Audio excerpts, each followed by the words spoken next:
Welcome to As the Story Grows. I'm Brian Patton. Today we welcome Devin and Alex from Gore to the podcast.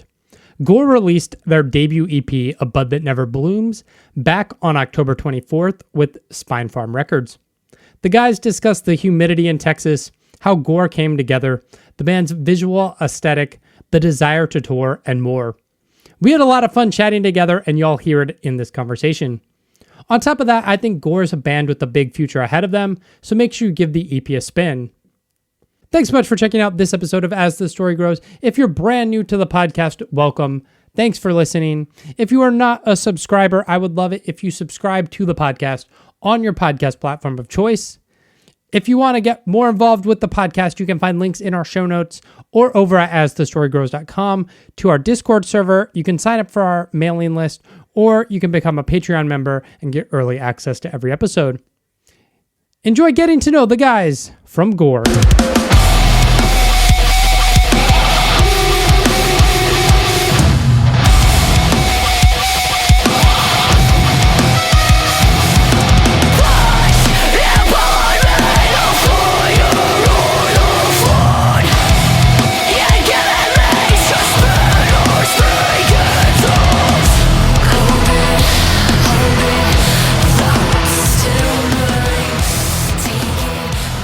Are you both in Texas?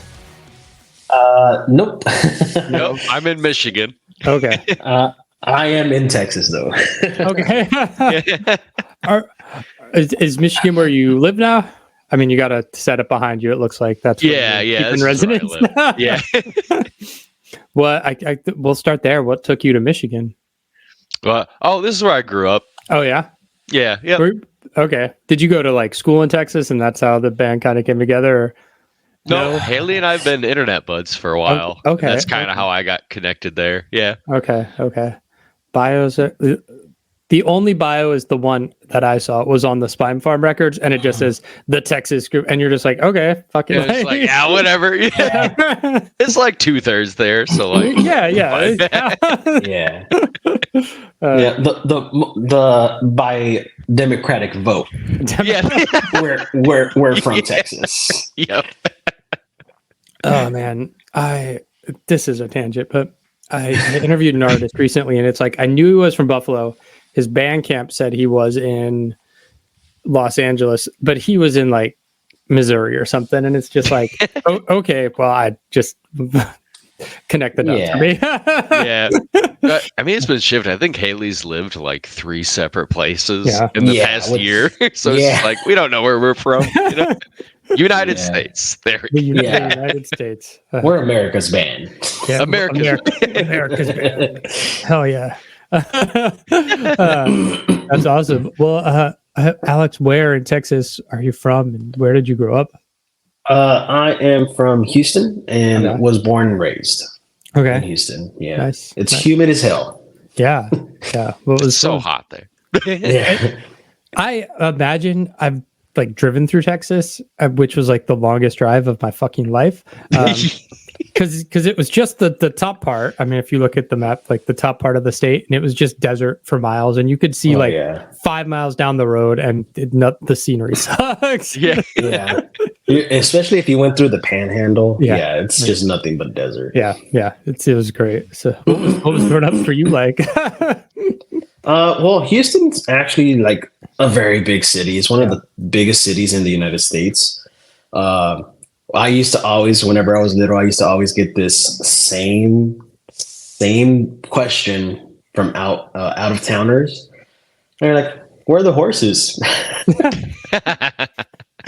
I'm like, "What do you mean?" They're just like, "It's Texas. It's Houston. Y'all don't have horses?" I was like, "No, we're a metropolitan city, dude. Yeah. we can only get around in cars." Right. That's hilarious, because on the flip side, my mom grew up in Michigan, and they owned a horse ranch. Yeah. There's so much of that around me. Yeah. Where in Michigan are you from? I'm in Kalamazoo area. Okay. So I'll do the hand thing. I'm like here. Yeah. Very, very familiar with that area. What was growing up for you like? Yeah, I love it here. Yeah. Nice. Get the nice 4 seasons here, fall, winter, all that stuff. Fall colors are rolling in right now. I love it. Yeah. Yeah, we don't get that here. No. You just get slightly less hot. Yeah. Well, actually, Devin, since the last time you were here, it actually feels really, really good outside. It's not as humid right now. So, nice. If you were to come during October, November again, it's probably the best. Feel like palatable. Dude, the humidity there is what got me. It's insane. Yeah. Like, how is it triple digits and still humid? How does that work? Well, I mean, it does. So I'm from just outside Washington, D.C., and it's the same here. The summer was miserable, where it was 100 degrees and 90% humidity outside, and it's like you can't be outside. It's like we should go to the pool, but if we leave the house, we will die. So for me, I get that. For me, it's like 85 degrees and dry outside, and I'm just like, guys, I'm dying. And then I go to Texas, and I'm just like, I'm not built for it, man. I don't think anybody's built for that sort of heat and humidity. Like, no, you just put up with it. It's not great. I mean, it's like you go home, you take a shower, and then you leave, and you still get fucking drenched. Yeah. Take a shower, walk outside, need another shower. Yeah, pretty much. Yep. Feels like you never dried off. Man, it's terrible. What got each of you into music? Well, I mean, go for it. Yeah, I've kind of just always been into it. When I was growing up, my dad he had like a wood workshop and whatnot. So like as far back as I can remember, I was like hang out with him while he worked on stuff. He'd always have like Artsy, Iron Maiden playing stuff like that. So I was just always around like rock metal from like as far back as I can remember, and I just always loved it. Nice. And I just remember always just stealing his CDs, running off with them, and binging those. And nice.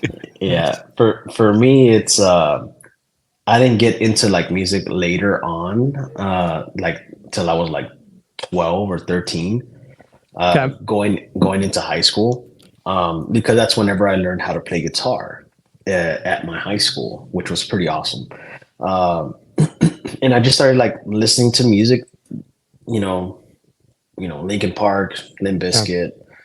And then I started to veer off back into the old school, Ozzy, Iron Maiden, Megadeth, Metallica. And then, I just kind of went everywhere with music, coming from a Mexican American household. I was listening to nothing but Spanish music growing up. Yeah. There's nothing wrong with that. Cause me now, I'm like, oh man, I fucking love this song. Yeah.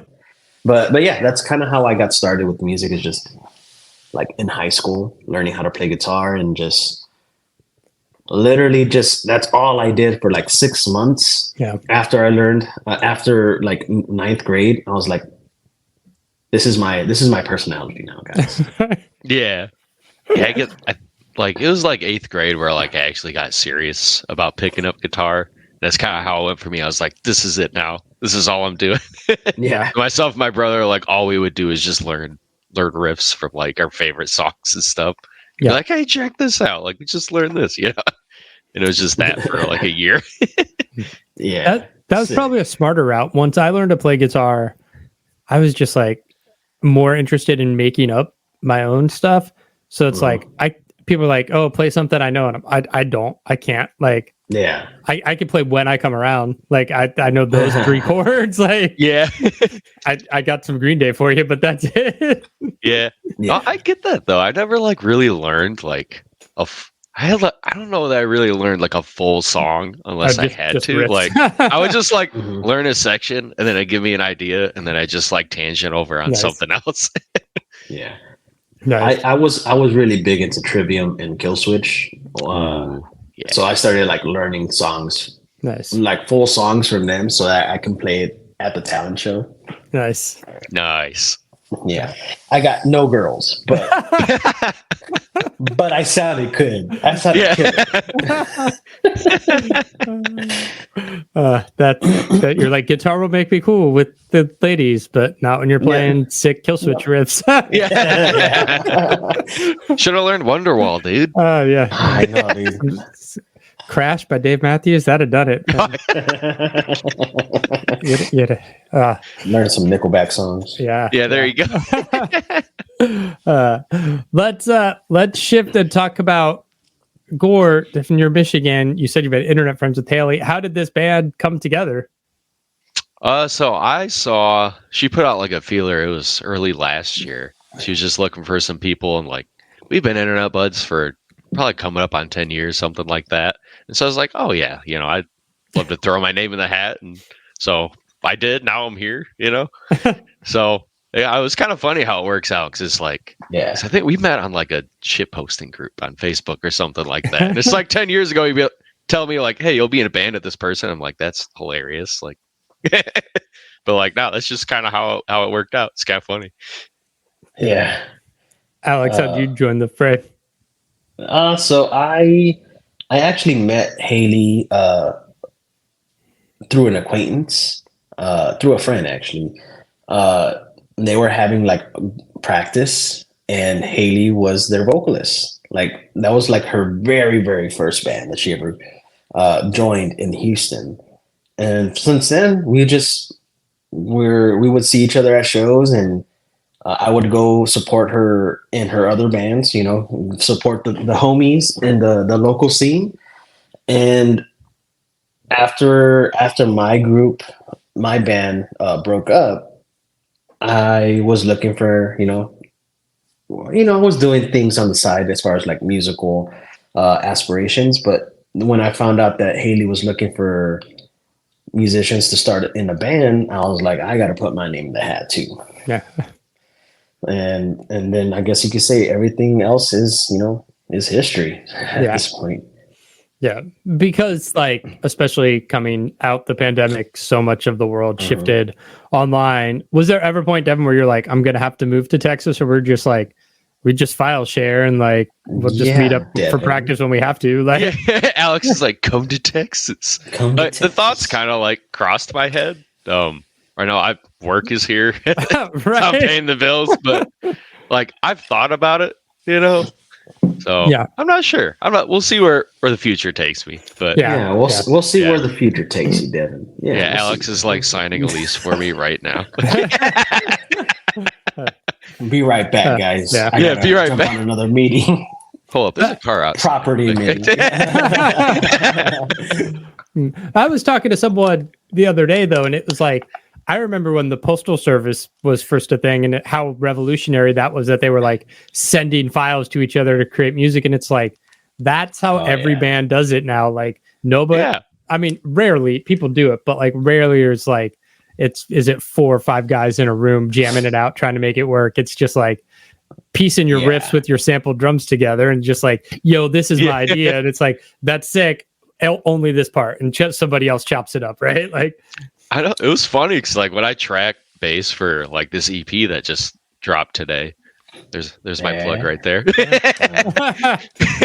But when I track bass for this, like I don't think I had like actually met any of the people in person yet. I just like tracked it in my home studio, and I was like, oh, there it is. Just set off the DI. Nice. Let it rip. That's awesome. Did Haley already have the name in place, or was this something you guys worked out together? Oh, it's kind of funny. Yeah, because we didn't have a name in place, but Haley always had the name Gore. She was always advocating for that name. Okay. The rest of the band were like, that's cool, but let's see what else we can come up with. We couldn't come up with anything. Yeah. Gore was like spot on. Nice. It's too hard, too tough. Yeah. Is the period at the end a stylized reason or a legal reason? Yes. Yes. It looks cool, but like it also like helps separate us logistically. Yeah. Like, we actually, was it when Prey dropped? I think Initially, we got like lumped under like another 80s band called Gore because they forgot the period. And we're like, no. So like it does kind of help like separate things out that way too.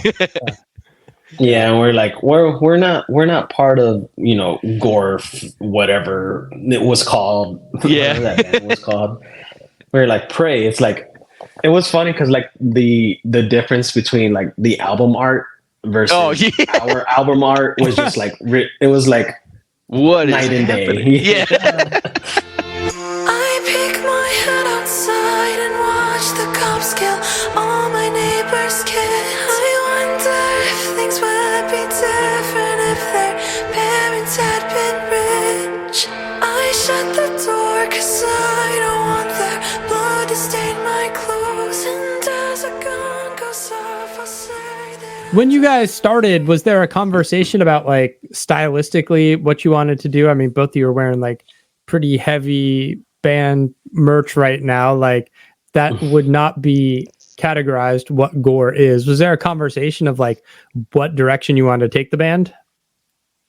Oh yeah. Yeah, we definitely wanted to have like this contrasting of like pretty floral stuff and like dark sludgy stuff. Because we felt like that kind of tied in with the music as well. Because like a lot of the music is very pretty, beautiful, but like the subject matter is really dark. And so we kind of wanted to visually bring that forth too. Yeah, and we also kind of wanted to go with, you know, step away from the typical heavy metal dude wearing black shirts, tight black pants, and ripped jeans. We still have the ripped jeans, you know, but we just wanted to go with more of a like, I guess, like for lack of a better term, high fashion appeal. Yeah. And just basically be artsy with it. Yeah. And I think that's what a lot of bands aren't doing right now, is that, you know, where we stand out is that we're like, okay, this is the vision and this is how we're going to complete it as far as like our visual representation. Yeah. Was there something that inspired or drove that idea to be more, I don't know, high fashion minded? Not that I can think of. A specific reason. I think we just kind of like gravitated to that when we were trying to think what kind of looks we wanted to go for. And like we just sort of naturally gravitated that way. So like the floral looks, high fashion looks, like the almost like kind of femininity, bringing that into like the men's style. Like our last show, I wore like a lace shirt and short shorts and fishnets. Yeah, and he rocked that shit. Oh yeah, dude, I rocked. He rocked it. Yeah, the side part was the venue was also hot as balls, so it cool on stage. It was also in Texas. It was San Antonio. My Midwest ass was cooking.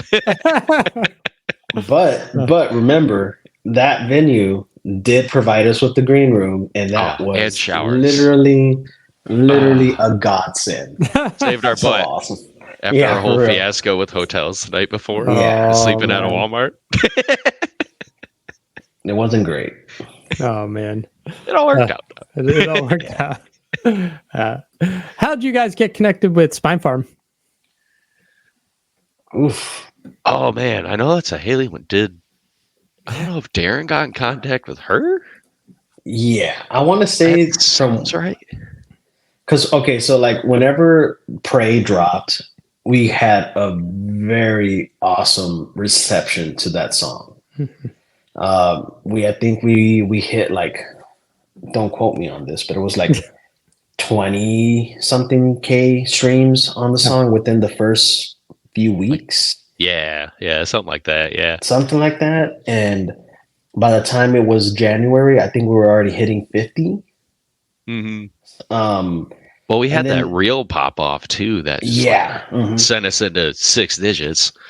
Yeah, and after that, we released Doomsday in January, and then Doomsday also received a great reception.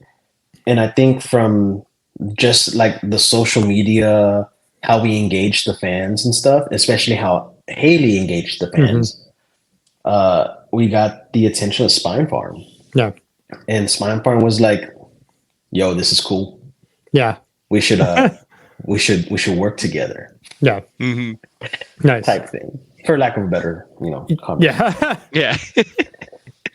Yeah. Nice. You guys have this brand new EP out today. When you put together this EP, is it just these are the five best songs that represent the band right now, or was there some sort of conceptualization of like track order and how you wanted to present it? There's definitely a lot of thought between like how we wanted to present it. It's not just like, here's 5 bangers. It was like, exactly. We really felt like this body of work represented the band very well and kind of what we're set out to do. And like each song kind of helps showcase some sort of emotion that we were trying to express. So yeah, there's definitely like more than just tossing the songs out there. Sure. Like we really like believed in these songs and wanted to see that like they got the proper light of day, Yeah. And we wanted to make a splash. Honestly, the first debut of the band and single, and we just went with "Pray" because it hits you in the face. Yeah. And it gives you some it soothes you with that chorus as well. Yeah, because you guys are younger than I am, like this new generation of band. When you're releasing music, are you so much concerned about album, EP, the physical presentation, or is it just like, you're focused on videos and singles and, the TikTok side of things? Like, I mean, like, it's kind of both. There's kind of like the modern game where like you kind of have to play the social media game, especially like a band debuting in this day and age. Like you kind of have to do it. Like, I mean, personally, like at my heart, like I'm an album dude. Like, I mean, like singers are like great and everything, but I like a complete body of work. Yeah. So like, it's kind of like both playing into there. Yeah, I think now with the current field right now it's all about the singles and the EPs because our attention spans are this small, like little guys, this small, like little guys. So I think we all adopted the model of just like hitting out with singles. Yeah. But me personally, I love having a body of work to just sink your teeth in, and just be immersed, which I think with our EP, you can still get that. Yeah. Yeah. Well, and also like the order we released the singles too, kind of how it just walked along with the order of how they sit in the EP too. Like it was kind of like doing the same experience stretched out. You're kind of like dropping the story as you go along. And now people like have the full body of work today.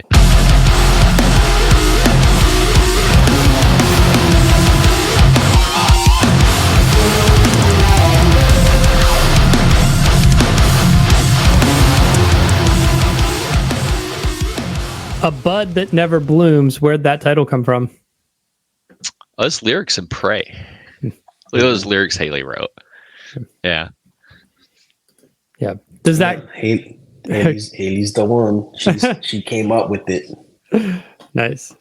Does that kind of encompass a theme that runs through these tracks, or is it just like? I think it does. Like, definitely, like love plays a huge part in like some of these songs too. So like saying love is a bud that never blooms. This kind of like showcases some of that ugly emotion of like someone who like yearns for love, but like it never comes to fruition for them. Yeah. And so like some of those emotions, it just kind of like ties into the themes of the emotions that we're trying to express. Yeah. Who came up with the album artwork? Matthew Cullimore. Yep. Matt. Yeah. Did he just have like the songs and like created from or did you give him a direction to go? So we actually had like weekly meetings with Matt. Oh wow. To like try to like hammer out each song as far as like what we were looking for, the type of feel, the imagery, and we did that for the first few months since we received the songs mixed and mastered. And it was, honestly, it was a really cool experience working that way because it's like it was more personable and we got to, we got what we paid for, so to speak. Yeah. Yeah. And we got to like kind of workshop as we went along, because there is some stuff where like, you know, Haley or someone like had like a specific vision, like try to shoot for this, and there's other stuff where we're just like, hey, you cook on it and like come to us, and like we'll, you know, kind of go from there. Mm-hmm.